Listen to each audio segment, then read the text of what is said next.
অতিথি হিচাপে আমি আমন্ত্ৰণ কৰোঁ। মোৰ এটাই অনুভৱ যে মহাপুৰুষ গুৰু দুজনা আমাৰ প্ৰাণৰো প্ৰাণ পৰম বান্ধৱ।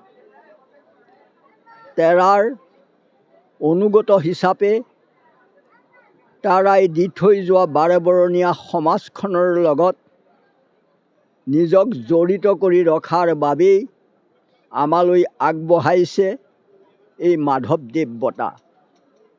আচলতে এই বঁটাৰ বাবে মোতকৈ মই ভাবোঁ সেইসকলেহে এই বঁটা পাইছে যিসকলৰ লগত মই উমলি জামলি ধৰ্মীয় কথা বাৰ্তা সত্তাৰে তেওঁলোকৰ লগত একেলগে এখন বৰ অসমৰ কথা ভাবোঁ। গুৰু দুজনাই দি থৈ যোৱা কিৰাত কছাৰী গাৰো মিৰি জবন আদি কৰি সেই বৃহত্তৰ সমাজখনৰ কথা ভাবোঁ। মই সেইসকলেহে আচলতে এই বঁটা পাইছে বুলি এই সময়ত অনুভৱ কৰোঁ। সুন্দৰী দিয়া সত্ৰ কমলাবাৰী সত্ৰৰ লগত সুন্দৰভাৱে এটা মুদ্ৰাৰ সিটো পিঠি।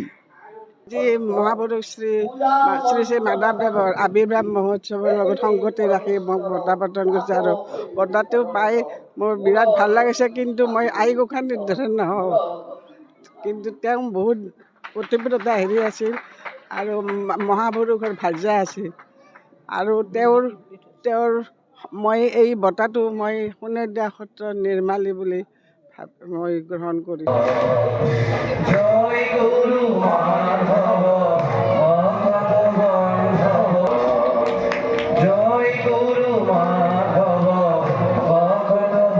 গৌৰৱৰ কথা এই প্ৰতীক চিহ্নটি প্ৰস্তুত কৰিছে সুন্দৰীয়াৰ প্ৰকৃত কাৰুশিল্পী শ্ৰদ্ধা।